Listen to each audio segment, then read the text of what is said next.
रामदेव भगवान की।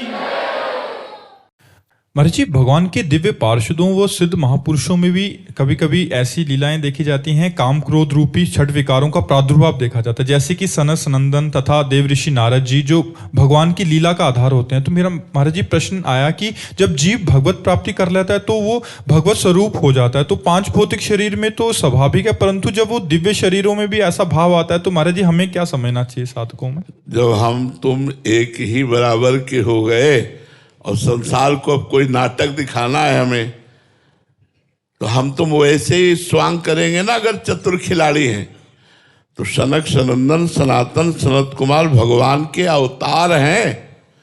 आप 24 अवतारों में आप देखिए, ये प्रथम सर्ग प्रथम भगवान का अवतार है सनक सनंदन सनातन सनत कुमार।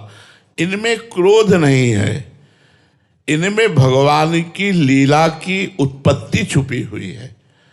अब भगवान लीला करना चाहते हैं जगत में आकर राम रूप से।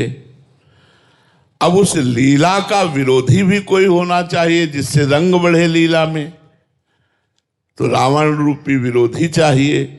तो रावण रूपी विरोधी कैसे बने? तो सनक सनंदन ने साफ दे दिया जय विजय को, क्योंकि निजी पार्षद ही भगवान का विरोध सह सकते, दूसरा तो सह नहीं सकता।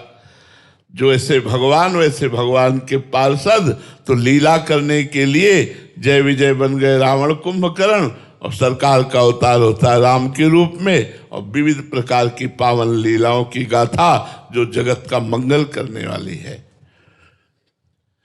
नारद आदि महापुरुष सनकादि महापुरुषों में न काम है, न क्रोध है, न लोभ है, न मोह है, न मद है, न मत्सर है।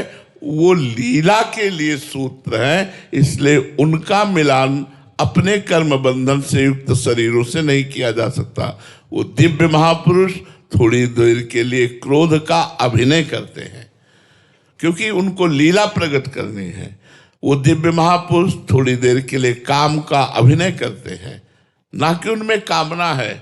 इसलिए जो सिद्ध महापुरुष भगवान को प्राप्त हो गए हैं, हम इसीलिए उनको समझ नहीं पाते क्योंकि उनकी बाह्य चेष्टा जन साधारण जैसी रहती है। ऐसे ही भगवान की दिव्य लीलाओं में जो दिव्य महापुरुष हैं वो सब निर्विकार हैं, केवल भगवान की प्रेरणा से थोड़ी देर के लिए वो विकार का अनुभव करते हुए स्वांग कर रहे हैं कि हाँ भाई सनकादि क्रोध से युक्त हो गए। जो निरंतर ब्रह्मानंद में मग्न, वहाँ क्रोध कहाँ? जो अद्वैत निष्ठा ब्रह्म को प्राप्त हो गए हैं तो द्वैत के बिना क्रोध कहाँ आ सकता है?